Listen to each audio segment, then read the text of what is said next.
नमो तस्सा भगवतो अरहतो सम्मा सम्बुद्धस्सा। नमो तस्सा भगवतो अरहतो सम्मा सम्बुद्धस्सा। नमो तस्सा भगवतो अरहतो सम्मा सम्बुद्धस्सा।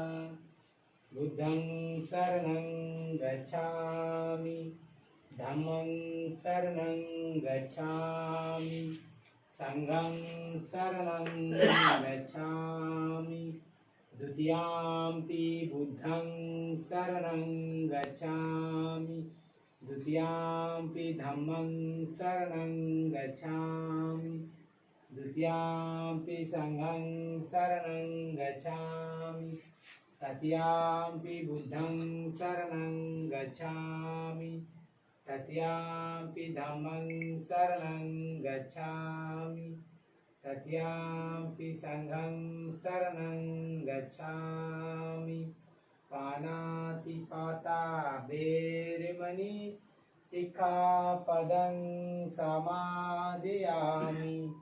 आदीन्नदाना वेरमणि सिक्खापदं समादयामि। साधु साधु साधु। बुद्धं नमामि, धम्मं नमामि, संघं नमामि।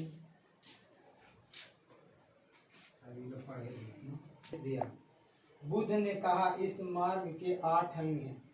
बुद्ध ने सर्वप्रथम सम्मा दिट्ठि सम्यक दृष्टि की व्याख्या की, जो अष्टांगिक मार्ग में प्रथम है और प्रधान है। सम्यक दृष्टि का महत्व समझाने के लिए बुद्ध ने परिवारजकों से कहा, हे परिवारजकों, तुम्हें इसका बोध होना चाहिए कि यह संसार एक कारागार और मनुष्य इस कारागार में एक कैदी है। इस कारागार में इतना अधिक अंधकार है कि यह कुछ भी दिखाई नहीं देता। कैदी को यह तक दिखाई नहीं देता है कि वह कैदी है।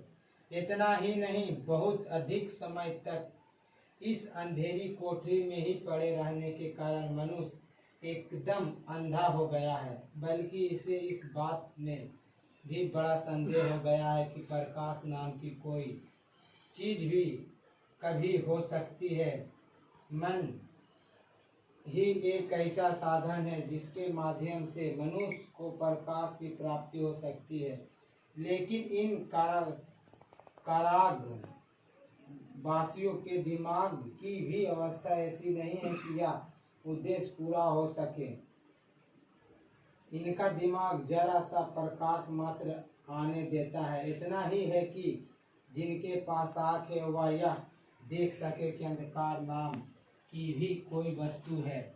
इसलिए ऐसी समझ बड़ी सदोष है। लेकिन है परिवारजक, कैदी की स्थिति ऐसी निराशजनक नहीं है जैसी यह प्रतीत होती है, क्योंकि मनुष्य में एक बल है, एक शक्ति है जिसे संकल्प बल या इच्छा शक्ति कहा जा सकता है। जब मनुष्य के सम्मुख कोई उपयुक्त आदर्श उपस्थित होता है तो इस इच्छा शक्ति को जागृत और क्रियाशील बनाया जा सकता है। मनुष्य को यदि कहीं से इतना भी प्रकाश मिल जाए कि वह यह देख सके कि उसे अपनी इच्छा शक्ति को किस दिशा में अग्रसर करना चाहिए, तो मनुष्य अपनी इच्छा शक्ति का ऐसा संचालन कर सकता है कि वह अंत में उसे बंधन मुक्त कर दे। इसलिए यद्यपि मनुष्य बंधन में है तो भी वह स्वतंत्र हो सकता है। वह किसी भी समय ऐसा पहला कदम उठा सकता है कि एक न एक दिन वह स्वतंत्र होकर रहे। या इसलिए है कि जिस किसी दिशा में भी अपने मन को ले जाना चाहे हम उसे उस दिशा में ले जा सकते हैं। मन ही जो हमें जीवन रूपी कारागार का कैदी बनाता है और यह मन ही है जो हमें कैदी बनाए रखता है। लेकिन मन ने ही जिसे बनाया है, मन ही उसे नष्ट भी कर सकता है। मन अपनी कृति को मटिया मेट भी कर सकता है। यदि इसने मनुष्य को बंधन में बांधा है तो ठीक दिशा में अग्रसर होने पर यही मनुष्य को बंधन मुक्त कर सकता है। यह है जो सम्यक दृष्टि कर सकती है। तब परिवारजकों ने प्रश्न किया, सम्यक दृष्टि का अंतिम उद्देश्य क्या है? परिवारजक मतलब आदित्य परिवारजक है। बुद्ध ने उत्तर दिया, अविद्या का विनाश ही सम्यक दृष्टि का उद्देश्य है, यानी अज्ञान। मिथ्या दृष्टि की विरोधिनी है और अविद्या का अर्थ है कि मनुष्य दुख को ना जान सके, मनुष्य इन आर्य सत्यों को ना जान सके। सम्यक दृष्टि का मतलब है मनुष्य कर्म कांड में क्रियाकलाप को व्यर्थ समझे, मनुष्य शास्त्रों की पवित्रता की मिथ्या धारणा से मुक्त हो। सम्यक दृष्टि का मतलब है मनुष्य मिथ्या विश्वास से मुक्त हो, मनुष्य यह न समझता रहे कि कोई भी बात प्रकृति के नियमों के विरुद्ध घट सकती है। सम्यक दृष्टि का मतलब है कि मनुष्य ऐसी सब मिथ्या धारणाओं से मुक्त हो जो मनुष्य के मन की कल्पना मात्र है और जिनका मनुष्य के अनुभव या यथार्थता से किसी प्रकार का संबंध नहीं है। सम्यक दृष्टि का मतलब है कि मनुष्य का मन स्वतंत्र हो, मनुष्य के विचार स्वतंत्र हो। हर मनुष्य की कुछ आशाएं होती है, आकांक्षाएं होती है, महत्वाकांक्षाएं होती है। सम्यक संकल्प का मतलब है कि हमारी आशाएं, हमारी आकांक्षाएं ऊंचे स्तर की हो, निम्न स्तर की ना हो, हमारे योग्य हो, अयोग्य ना हो। सम्यक वाणी का मतलब है कि मनुष्य सत्य ही बोले, मनुष्य असत्य ना बोले, मतलब झूठ ना बोले।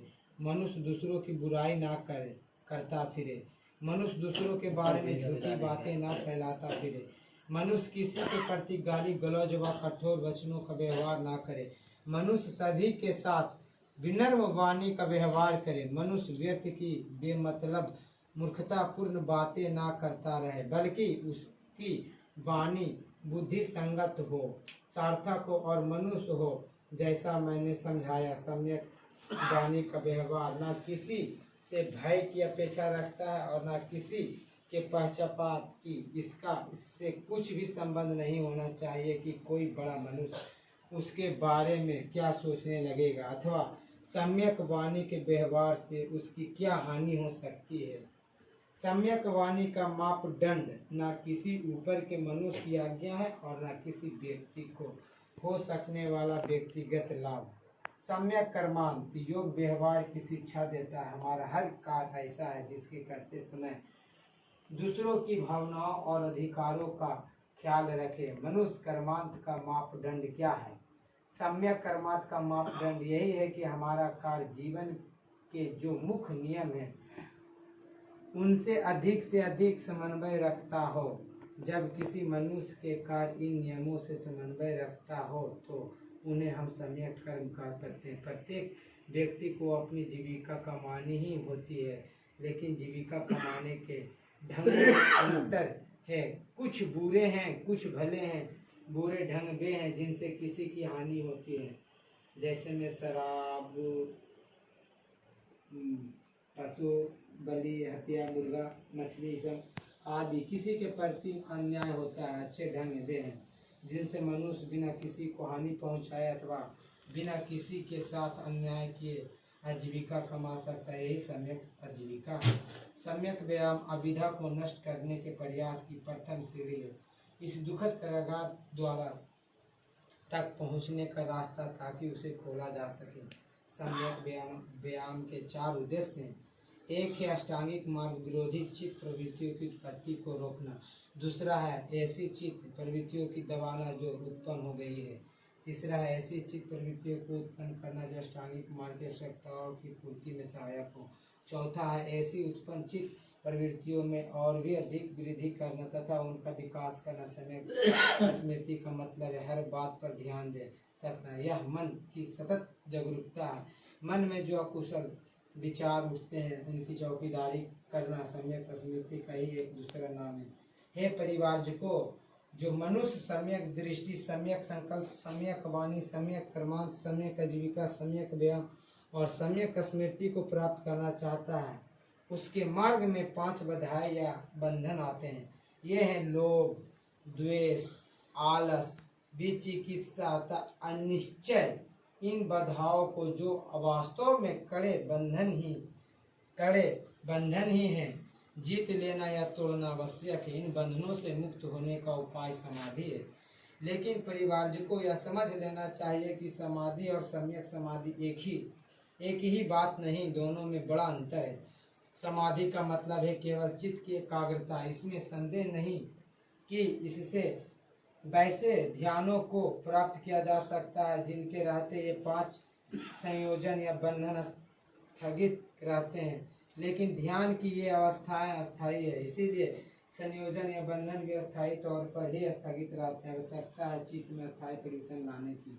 इस प्रकार के अस्थायी परिवर्तन सम्यक समाधि द्वारा ही दिया जा सकता है। खाली समाधि एक नकारात्मक स्थिति है, क्योंकि यह इतना ही तो करती है कि संयोजनों को अस्थायी तौर पर स्थगित रखे। इनमें मन का स्थायी परिवर्तन निहित नहीं है। सम्यक समाधि एक भावात्मक वस्तु है। यह मन को कुशल कर्मों का एकाग्रता के साथ चिंतन करने का अभ्यास डालती है और इस प्रकार मन की संयोजनोत्पन्न अकुशल कर्मों की ओर आकर्षित होने की प्रवृत्ति को ही समाप्त कर देती है।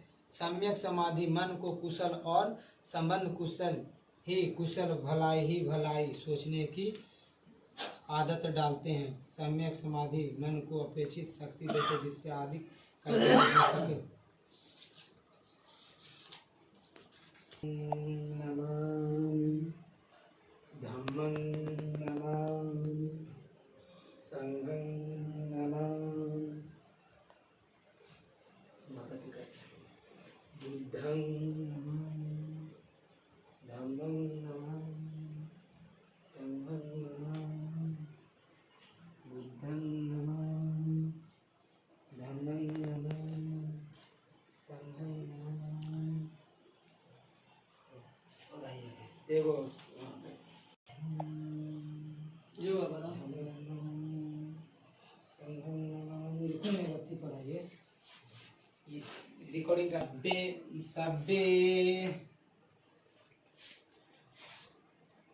सब्बे सता सुखी होन्तु सब्बे होन्तु चखेमिनो सब्बे भद्राणि पश्यन्तु मा किंचित् दुःखमागमा सब्बे सता सुखी होन्तु सब्बे होन्तु चखेमिनो सब्बे भद्राणि पश्यन्तु मा किंचित् दुःखमागमा सब्बे सता सुखी होन्तु सब्बे होन्तु चखेमिनो सब्बे भद्राणि पश्यन्तु मा किंचित् दुःखमागमा।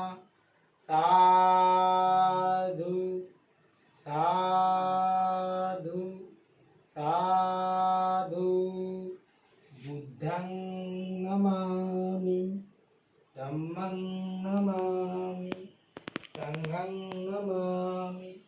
दुनिया के सभी प्राणी सुखी हो, सभी का कल्याण हो, सभी को कल्याण का मार्ग मिले, किसी को कोई दुख न हो। दुनिया के सभी प्राणी सुखी हो, सभी का कल्याण हो, सभी को कल्याण का मार्ग मिले, किसी को कोई दुख न हो। माधपुर ग्रामवासी का कल्याण हो, ये भी कल्याण के मार्ग पर चले, इनका भी कल्याण हो, किसी भी प्रकार का कोई दुख न हो। साधु साधु साधु।